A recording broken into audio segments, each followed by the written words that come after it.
நீங்கள் பார்த்துக் கொண்டிருப்பது உங்கள் விஜய்.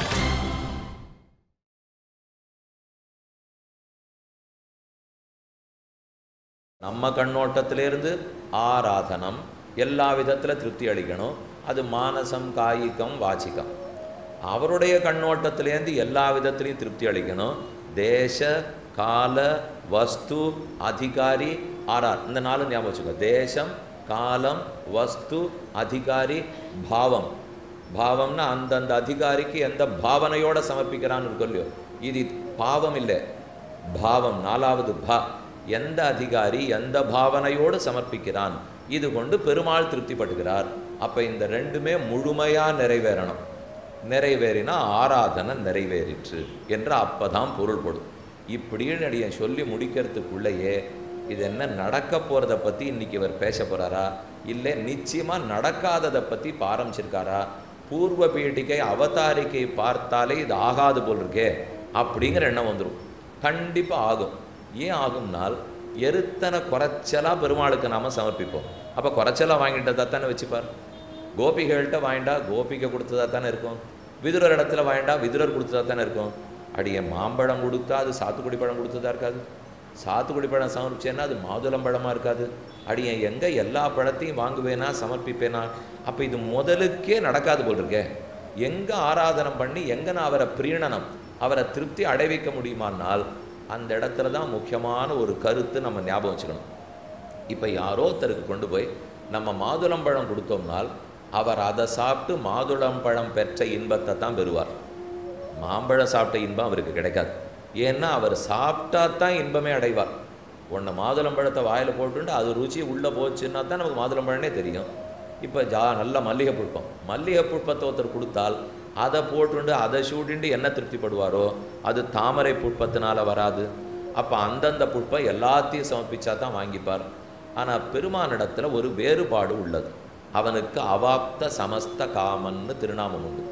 அவாப்த சமஸ்த காமன்னால் நிறைவேறாத ஆசைகள் இல்லாதவர், அனைத்து ஆசைகளும் நிறைவேறியவர்.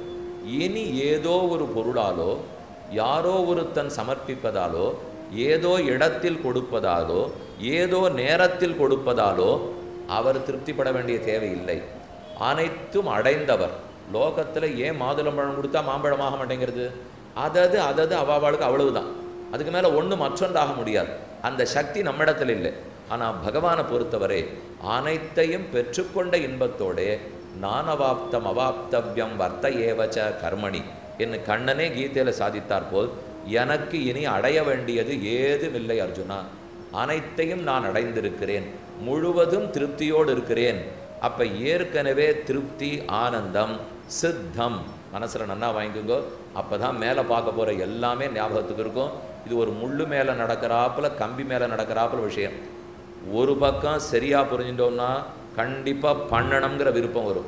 சொல்லிகிட்டே இருக்கிறச்சே ஒரு பக்கம் புத்தி அதை தப்பாக கிரகிச்சு கொடுத்துன்னா இப்போ அவர் சொன்னதுலேருந்தே பண்ண வாண்டாம் போல் இருக்கேன்னு தோணிடும்.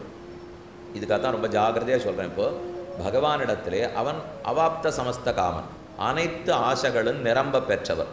அப்போ மாதுளம்பழம் சாப்பிட்ட திருப்தி, வெல்வெட்டில் கபாய் சாத்தின்ற திருப்தி, நல்ல மார்கழி மாதத்திலே சுட சுட புளியோதரை சாப்பிட்ட திருப்தி, பொங்கல் சாப்பிட்ட திருப்தி கொத்ஸோட சேர்த்து அனைத்தையும் சேர்த்து தாத்த திருப்தி அவர் ஏற்கனவே அடைஞ்சுட்டார். அப்போ இந்த திருப்தி, ஆனந்தம், பிரீத்தி, சித்தம். சித்தம்னா வஸ்துவே சித்தம். தனித்தனியாக சித்திர மாதத்துலேயும் வைகாசி மாதத்துலேயும் மார்கழி மாதத்துலேயும் சமர்ப்பித்து தான் அந்தந்த திருப்தி வரணுங்கிற தேவையில்லை. தனித்தனியாக விதுரன் காட்டின அன்பாக இருக்கட்டும், பக்தியாக இருக்கட்டும், கோபிகை காட்டின காதலாக இருக்கட்டும், அர்ஜுனன் காட்டின நட்பாக இருக்கட்டும், காட்டித்தான் அவருக்கு திருப்தி ஏற்படணுங்கிற தேவையில்லை. ஏனெனில் இவை அனைத்தையும் அவர் ஏற்கனவே பெற்று திருப்தராக இருக்கிறார். ஆகையாலே திருவாராதனம் பண்ணுறது ரொம்ப சுலபம்னு இப்போ முடிக்கணும். என்ன திருவாராதனம் பண்ணுறதுல என்ன கஷ்டம் நம்ம பார்த்தோம். ஓஹோ, ஆராதனம்னு சொன்னால் அனைத்தையும் சமர்ப்பித்து தான் ஆராதனம் நீரே, என்னால் அனைத்தையும் சமர்ப்பிக்க முடியாதே அப்படின்னு சொன்னோம். அதற்கு பதில் வந்தது, நீ ஒன்னொன்னா சமர்ப்பித்து தான் அவருக்கு திருப்தி அடைவிக்கணுங்கிறது இல்லை.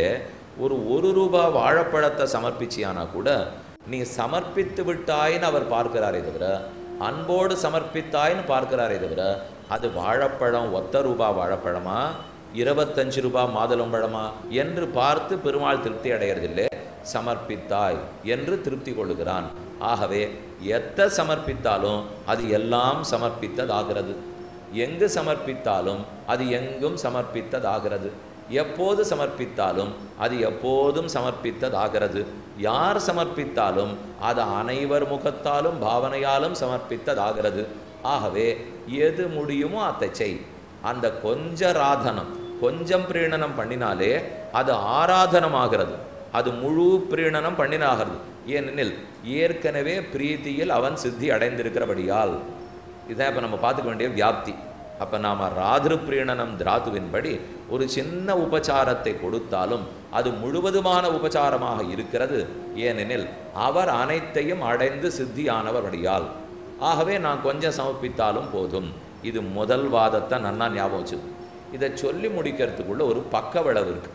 நம்ம ஏதானு மருந்து சாப்பிட்டா வேறு ஏதானு உபாதை வந்துடுறதோ இல்லையோ, அப்போ அதுக்கு மருந்து சாப்பிட வேண்டும். அதை போல் இதை சொல்கிற வரைக்கும் நல்லா இருந்தது. ஆக நீ ஒன்றும் கஷ்டப்படாதே, கண்டிப்பாக திருவாராதனம் பண்ணலாம். குறைச்சலாக சின்ன சின்னதாக பண்ணியானா கூட முழு ஆனந்தத்தை அவர் அடைஞ்சு விடுறார்.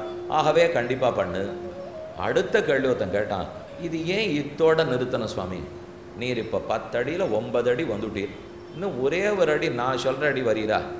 எப்போ அவன் ஏற்கனவே சித்தி அடைஞ்சவனோ நாம் பண்ணுறதுனால அவர் சித்தி அடைய போகிறது இல்லையோ, அப்போ வேண்டவே வேண்டாமே. அவர் தான் முழுக்கவே சித்தி அடைஞ்சிருக்காரு. அவருக்கு தான் மாம்பழம் சாப்பிட்டது, மாதுளம்பழம் சாப்பிட்டது எல்லாமே இருக்கே. அவர் தான் சித்திரையில் வாழ்ந்தது, மார்கழியில் வாழ்ந்தது எல்லாம் இருக்கே. அவர் தான் விதுரனிடத்துலையும் கோபிகள்கிட்டையும் வாங்கின்னு விட்டாரு. இனிமே என்ன விதுரன் கொடுத்ததை நான் புதுசாக கொடுக்க போகிறேன்னா? இனிமே கோபிகள் அணைத்ததை நான் புதுசாக அணைக்க போகிறேன்னா? இல்லை இனிமே அர்ஜுனன் காட்டின நட்பை நான் காட்ட போகிறேன்னா? ஆகவே அவர் அவாப்த சமஸ்த காமனானபடியால் நாம் ஆராதனம் சமர்ப்பிக்க தேவையே இல்லை. என்னால் இதனால் ஒரு காமம் அவருக்கு ஆப்தி ஆக போறதில்லை.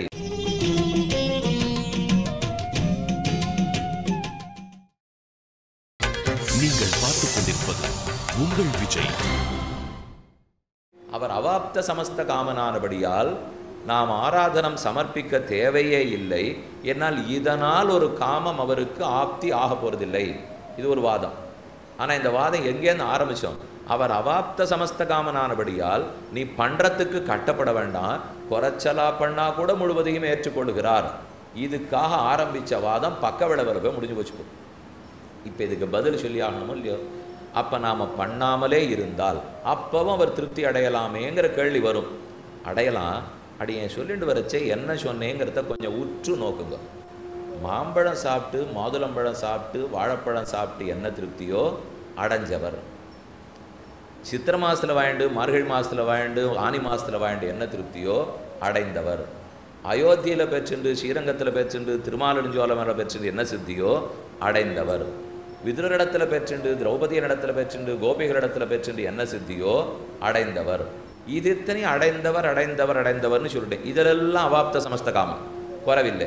எல்லா பொருள்களாலும், எல்லா இடங்களாலும், எல்லா நேரத்திலும், எல்லா அதிகாரிகளிடத்திலையும் மொத்தத்தையும் அடைந்திருக்கார். ஆனால் அவர் அடையாததும் ஒன்று உள்ளது.